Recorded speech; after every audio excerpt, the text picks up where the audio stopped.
Alexis Sanchez, Edison Cavani, Zlatan Ibrahimovic, Ramadel Falcao, Bastian Schweinsteiger.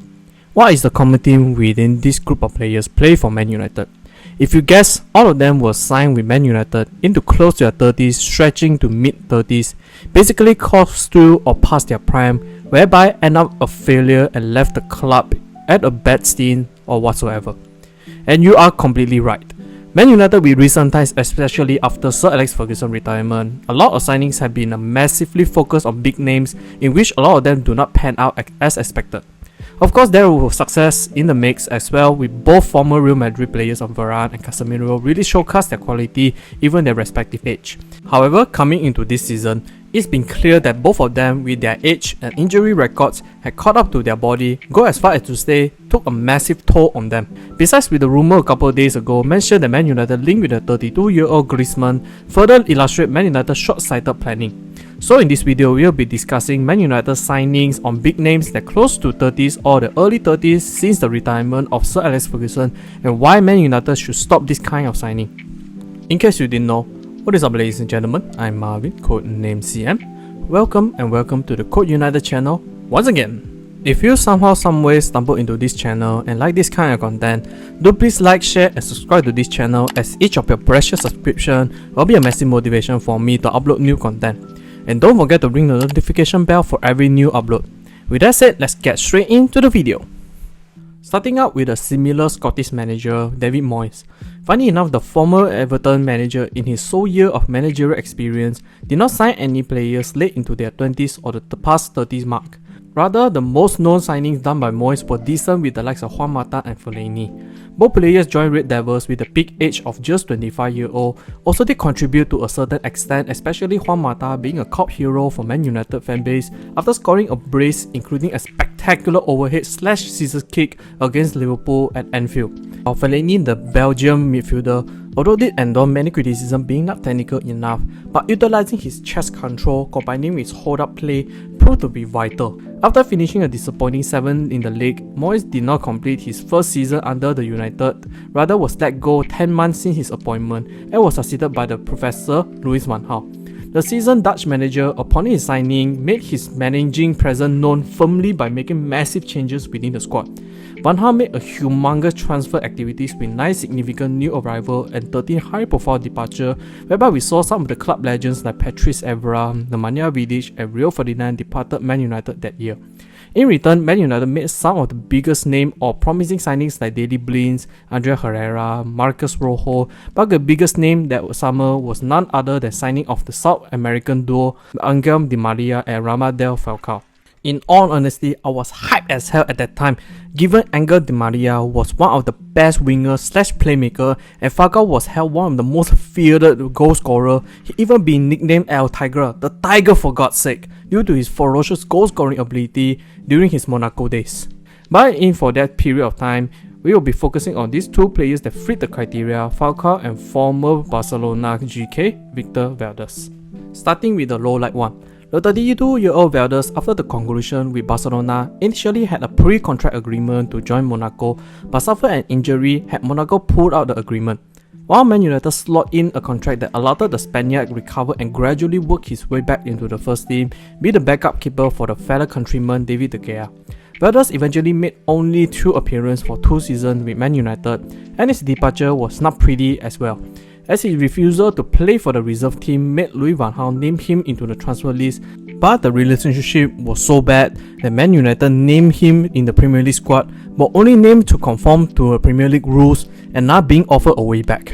And on July 23rd, 2016, Valdes would be moving to the Belgian club on a 6-month loan deal.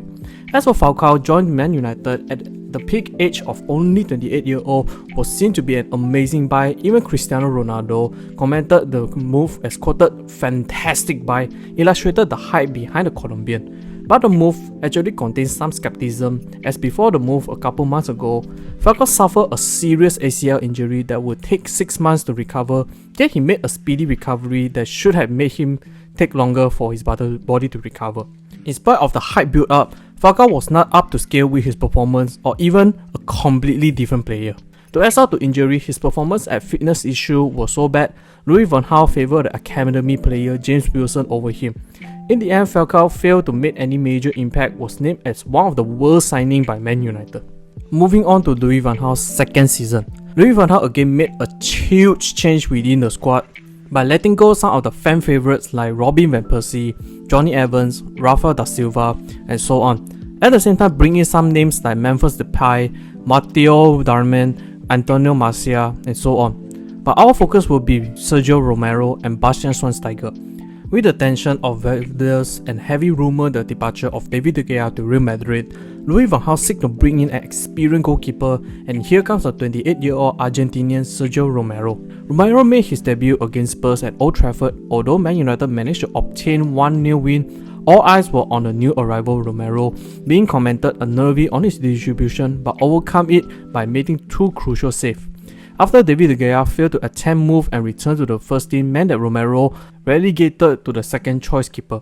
Despite the move, Romero had been an unsung role model that had little to no issue being a second keeper, spent over 6 years with United and made most of his appearance on a cup competition, and even started in the 2017 Europa League final where United won the 2-0 to lift the title.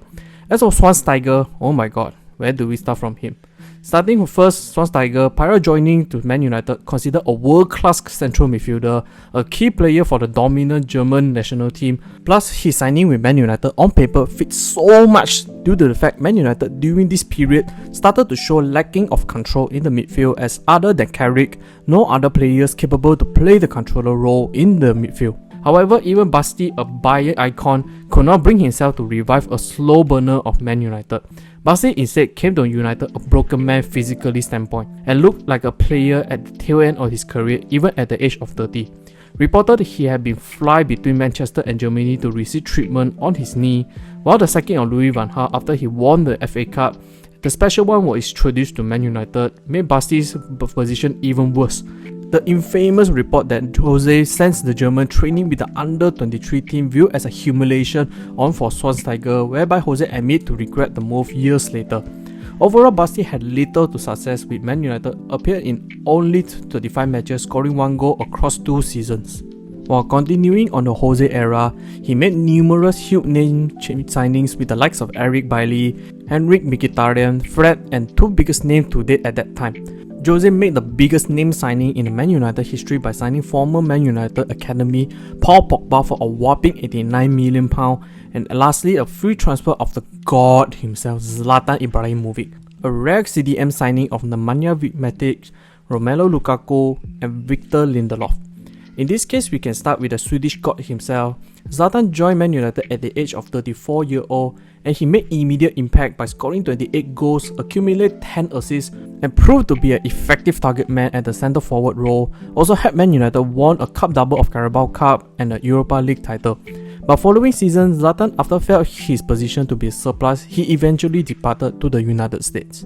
For the 28-year-old Nemanja Matic, signed from Chelsea, was seen as a rare CDM signing that had been neglected by Man United for years. Matic had brought significant impact, especially on both the defensive force and a controller of the offensive end. But his quality dropped as soon as his second season with Man United started.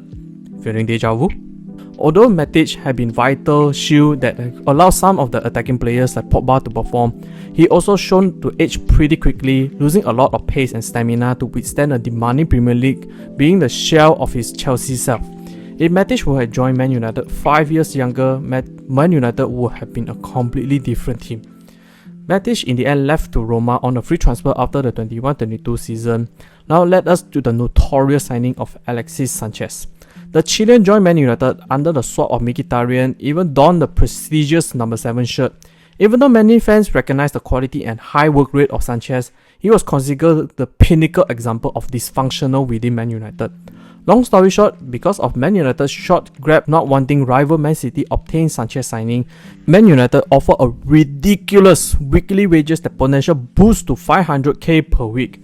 This wage offer causes an imbalance of wage structure within the organisation and also forced the best player at that time, Anthony Martial, to play out of position, plus Sanchez on the pitch looked out of sync, lost and at times an imposter of his impactful Arsenal spells. Off the pitch, his loner attitude and not striking any relationship with Jose and even Oli did not help his case. Sanchez's outrageous wage led to the departure of ever hardworking cult hero and a favourite Andrea Herrera due to fail to negotiate and Man United refusal to pay up his wages. In the Oli era, the babyface assassin oversees some of the crucial signings with the like of Harry Maguire, Bruno Fernandes, Aaron Wan-Bissaka. But with his crucial signings, they will also count with question signings like Audio Ighalo, Edison Cavani, Rafael Varane, and of course, now in his immaculate maturity, CR7 Reunited. Starting with Ighalo, the Nigerian Man United fans had made his dream come true move during the winter window. Ighalo was seen as an absolute desperate low-cost move by Man United due to the fact that season Man United sold Lukaku to Inter without a replacement, and with the hopes of front trio Rashford, Martial and Greenwood would pick up the pieces was a blatant lie.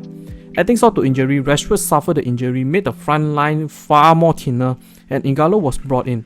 Even though Ighalo did manage to score several goals when he joined Man United, has seemed to be as a feel-good moment, it was clear as day that he was not fit for Man United or any top-flight clubs. He was dropped as soon as Rashford was fit to play, and the improvement of performance by Mason Greenwood. As for Cavani, was a mixed bag. Cavani joined Man United expected to be a mentor/experienced striker to play along the young forwards. The former PSG striker even acted as a crucial player at times, netting 17 times under 39 total appearances in the 2021 season. He even brought Man United to the second Europa League final in 3 years' time. He equalised the goal against Villarreal but ended up losing in the penalty shootout. As Cavani looks going to have a successful run in with the Devils, the following season was a massive downfall. Cavani suffers several fitness problems, often see himself on the sidelines more than on the pitch. To make things worse, media and the legend Paul Scholes question his commitment to the team. To take note that the toxicity within Man United during the 21-22 season was all-time high and affected all players, resulted Cavani to leave Man United after that season ended. Lastly, under Oli era, we as Man United witnessed one of the biggest transfer news maybe of all time, and probably the most anticipated of a player return that rivaled Michael Jordan's "I'm back" moment. The return of Cristiano Ronaldo felt like a dream, a myth, or a fantasy, and his second debut with him scoring not once but twice made all much sweeter. Cristiano Ronaldo in his return season even had countless times turning back the clock with the vintage self, scoring hat-trick, winning goals and mind-blowing goals, ended his first season with 24 goals with under 39 appearances. However, his numerous godlike performances could not save a sinking ship of Man United. And mentioned previously, 21-22 season viewed to be one of the worst season for Man United fans, and Man United ended that season on a terrible note, and Cristiano Ronaldo looked to leave during the summer transfer window with unsuccessful result, which led to him coming last season we all too familiar with. After the explosive interview with Piers Morgan and a fallout with Man United, see his contract terminated, and now the Portuguese icon ended up in the Saudi League. Coming to the Erik ten Hag era, Erik ten Hag, even though did suffer similar transfer situation as a previous manager, he was rather quite successful with some of the big name signing with a much elder age, with the likes of Eriksen and Casemiro have been a critical piece for the Dutch manager. However, both of them coming this season, while each preserves some quality, has seen drastic drop off, especially Casemiro in the defensive contribution. So that comes back to the question, why Man United should stop adapting this kind of big name elderly age signing. Yes, big names capable of bringing valuable experience or winning experience, but we can see those signings did not really end up with favourable results. Some even made Man United turn inside out. Man United would need to put more effort on those young, raw and unfound talent, in which Man United have been a great track record with the likes of Martial, Shaw. Dalot has seen themselves become an important player for Man United. With the rumour that United should approach a 32-year-old Antoine Griezmann was another showcase of opposite direction Man United should be heading. As Griezmann, touch wood, on the wrong side of the 30s would go nowhere but downhill only in his quality, and the Frenchman also showed his inability to cope with top teams, especially his spell in Barcelona. Fortunately, Griezmann had been come out to address his focus on his current club, while Man United started to shift their focus on other targets like Todibo, Thuram and Andre. Shouldn't be the direction Man United should do.